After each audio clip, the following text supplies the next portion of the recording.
Good afternoon, everybody. My name is Cesar Yok. I am the founder of the Bronze Institute for Urban Systems, and I'm doing another video about the question of change. This one has to do about economics, so I'm going to take about half an hour, and this video is also going to be uploaded to YouTube. So people I know are working right now, and I just came all of a sudden. So I just trying to do these videos at least once a month. So this one is about the economics. I've been thinking about economics for quite a while. This says Rethinking Economics. When I was in school, SUNY College of Environmental Science and Forestry, I took an economics course there as one of the requirements, and then the course was really talking about like supply and demand, and this is one of the diagrams that was shown in the book. You have supply and demand, price and quantity, and they were talking about price and quantity. And then it says you want to have the price and the quantity at that point at equilibrium, and then from there you figure out the profits. So this is a famous diagram that was shown many years ago. It's still being used today in economics courses. And then you have this thing called the circular flow economic activity. So you have individuals in business, factors, markets, product markets. It's a circular perpetual motion. I look at it as a perpetual motion. And then I was learning about this here, ESF and other places as well afterwards. And I saw something very interesting. It's like it's circular, but there was nothing about, hardly anything about the environment and energy, how these things are made. It doesn't talk about nature. It doesn't talk about the input that goes into this here. It treats nature and energy as externalities, as something outside of it. But that didn't make any sense to me. But I learned more about why it didn't make sense to me from Dr. Charles Hull. Later on, I will talk about some of his ideas. But this is about rethinking economics, so I just wanted to give an overview what I think is happening in economics, economic ideas, and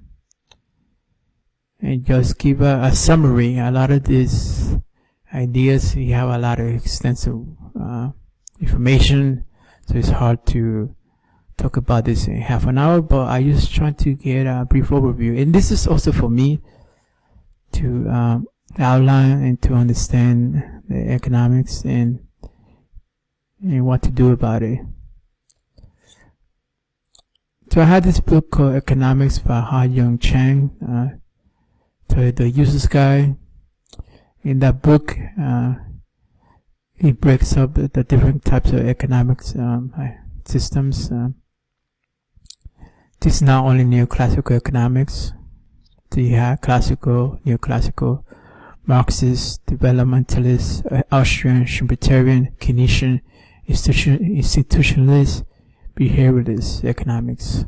They have those there. So I'm not going to go too much detail about those economic systems, and it's a lot of work and a lot of reading to do about them to understand fully what they are.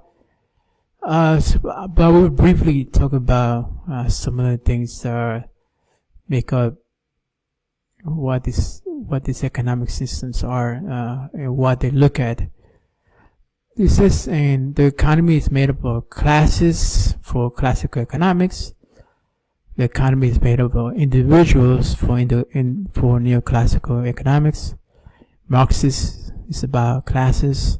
Developmentalist is a strong view, but more focused on classes. Austrian is individuals. The economy is made up by individuals. Libertarian, no particular view. Keynesians, classes.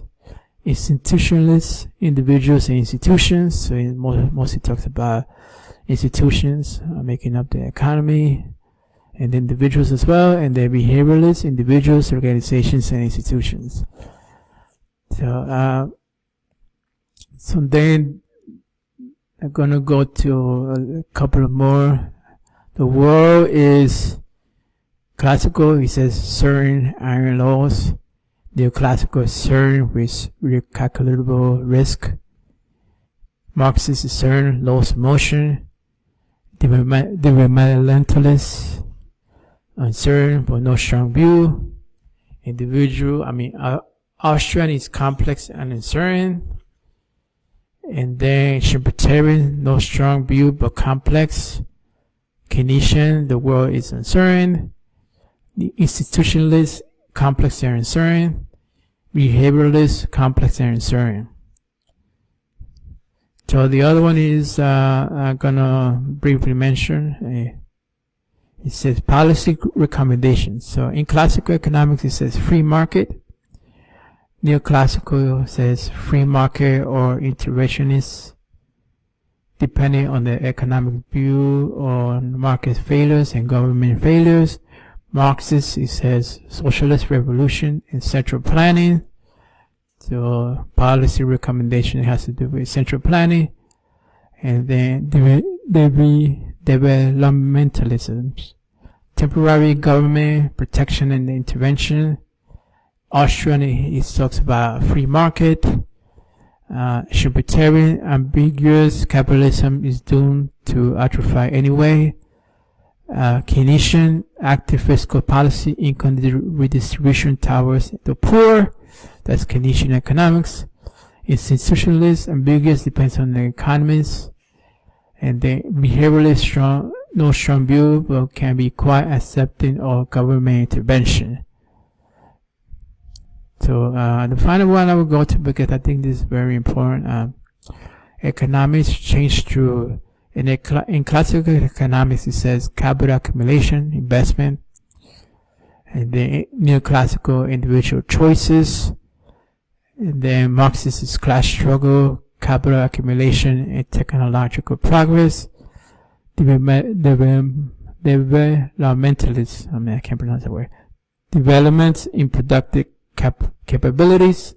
Austrian, individual choice for rooting in tradition. And then we have libertarian, technological innovation. Keynesian, ambiguous, depends on economies. Institutionalist, interaction between individuals and institutions. And behavioralist, no strong view. So you have all these views of economics according to Ha-Joon Chang. But the one that is mainly used today in capitalism is neoclassical economics. And then some of these have flaws, but we will have to go into more detail as to what these things are and the differences. I don't fully understand all of them, so I just want to mention that's what the book has, and later on I will try to understand more what the differences are and how these things work there. So one thing about the U.S. economy, it needs energy. That's and then you have U.S. energy consumption by source and sector. That was in 2023. You have petroleum, natural gas, and then energy, nuclear and coal, and then you have renewable energy. It's about 8%. And then what are the uses? What are the sectors? The main sectors are transportation, industrial, residential, commercial, and the rest is really electricity. As you can see, almost everything that is made, all this energy that is used comes from fossil fuels. And then nuclear is not there yet. Some people have some reservations regarding nuclear, but nuclear does have a lot of energy return on investment, which I will talk about later on as to what that means. And renewables, I have some skepticism regarding renewables. Some people might not like me saying those things, but you have to look at the whole thing. You have to look at the whole economy, and there are some things that I believe it has to be done before renewables become effective. But a lot of the economy is really run on fossil fuels. It's very hard to get rid of all this infrastructure when it's actually run on fossil fuels.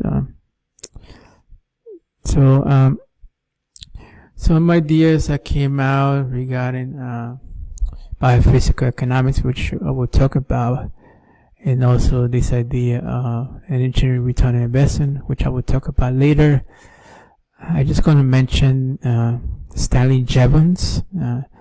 It's a brain, more than 100 years ago. He was talking about the coal question. So at some point, the country was going to run out of coal, and what will replace coal to have all this consumption of energy. Well, that was before the breakthrough of cheap energy from petroleum and cheap fossil fuels. So neoclassical economic bases everything on cheap fuel and cheap fossil fuels. And then a lot of these policies and a lot of these ideas from theories and economies is the assumption that cheap fossil fuels are going to be there forever, which is not the case.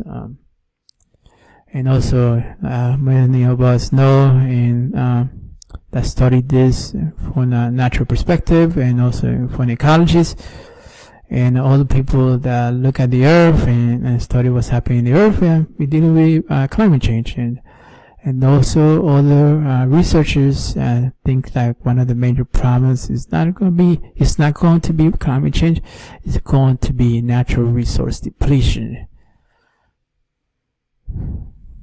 So I'm going to briefly talk about energy return on investment. So Dr. Charles Hall, SUNY ESF, he mentioned energy return on investment. So he goes as to how much energy you put in and how much you get in return. About 2002, around that time, people were talking about electric vehicles, and then as a way to move to more, clean environment, clean energy, have a better economic system, things like that.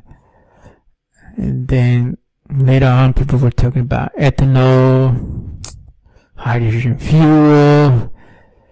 And then I was thinking, okay, so they're just coming up with these things, and I want to understand if they're actually going to be effective.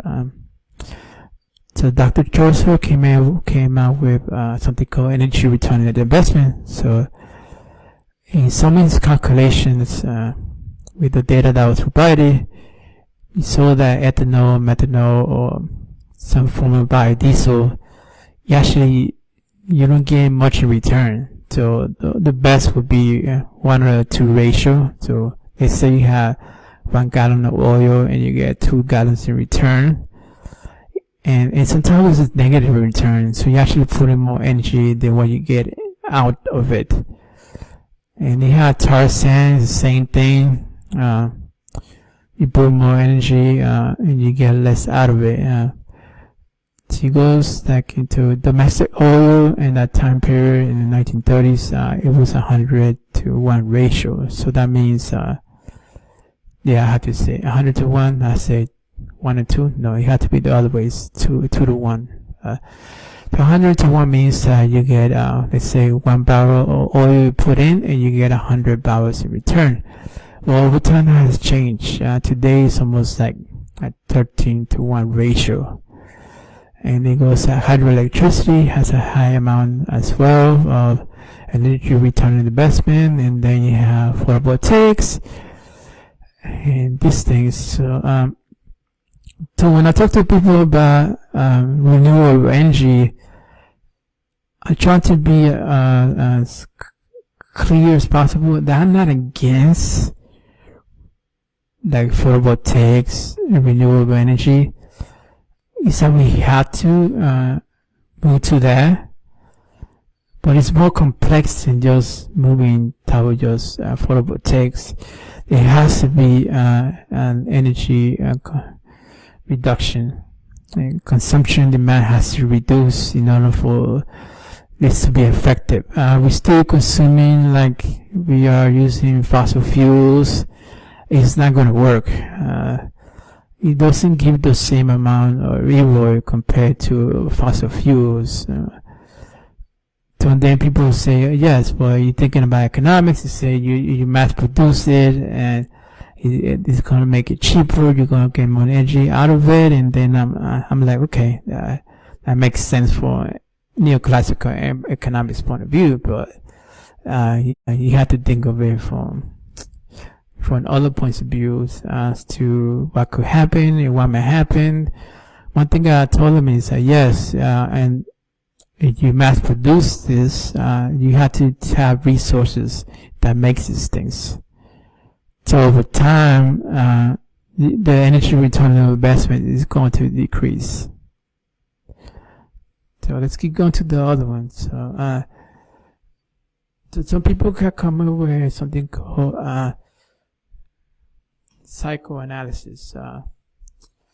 So like psychoanalysis. So that's another thing that came out after energy return on investment. So people were looking at mainly ecologists and some economists were looking at the like psychoanalysis. Well, this one's mainly what I've seen are used by ecologists. So the psychoanalysis just basically says as to what happens to a particular product during the life cycle. So you have raw materials. You gotta get raw materials. You gotta extract it from nature. You gotta put it in manufacturing, distribution, usage, recycling, and then it goes to a landfill. And then some people think like when you recycle, you could recycle everything. That's not true. And also recycling takes energy as well. So in the system doesn't focus too much as to what happens to the systems energy-wise. I mean, I do like how it works and how it looks at almost what happens in the economy, but there's more to it than this year. So these are some of the new views as to what to do in the economy. We have some people talking about the growth. In the 1970s, there were I think I forgot the person's name. I think the last name is Daly. That professor was talking about steady state economics to make the economy into a steady state. Feminist and economic views. There were some views that neoclassic economic wasn't focusing as to what women did in the home. You know, in the 1940s, a lot of women were at home.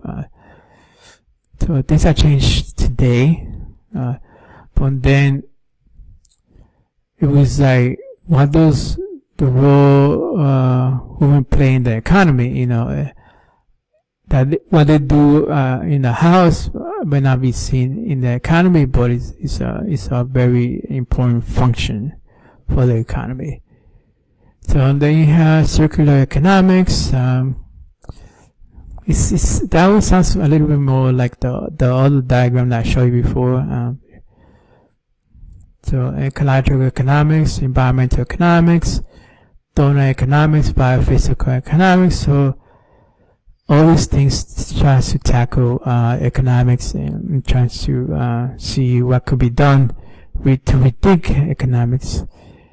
For me, I think you have to use all of them, but you have to nuisance. You have to put them all together from a systems perspective. I think of ideas from a systems perspective.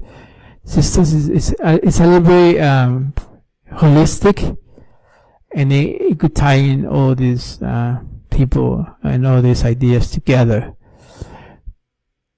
So these are some of the ideas. So the growth, it says, reducing reliance on cheap fossil energy, reducing the use of material-intensive luxuries like SUVs, private jets, and organized homes, stopping the sustainable practice such as industrial production of meat and a culture of fast fashion, covering the wealth excess of very rich, promoting public transportation over private vehicle use, featuring cultural durability and profitability in consumer goods and simultaneously.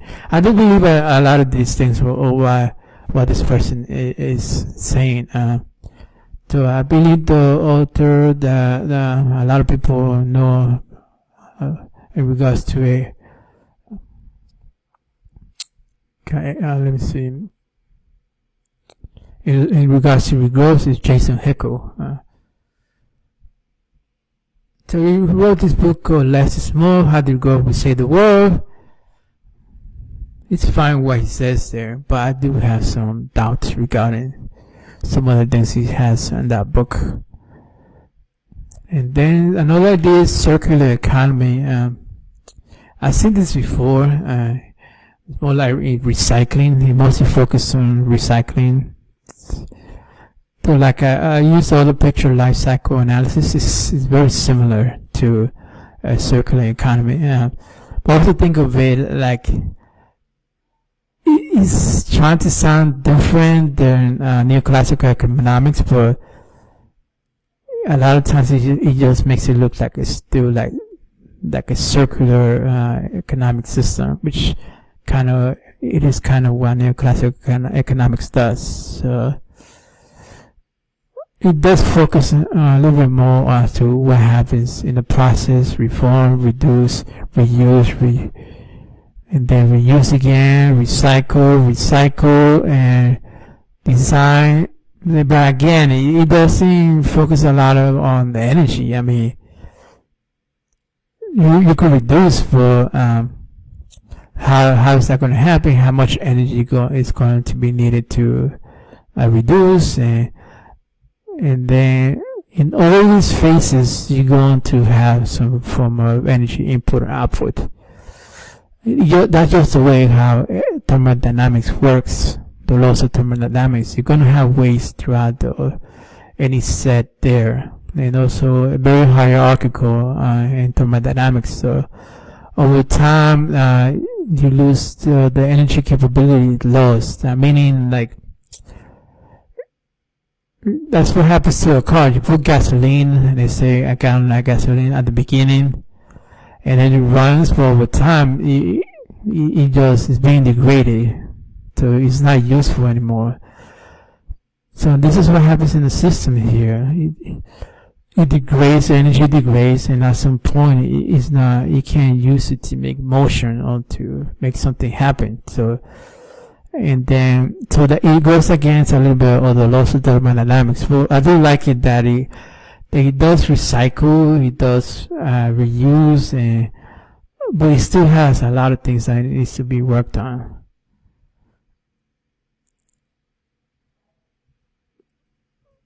So the other one that I mentioned here that's sort of like is donut economics. So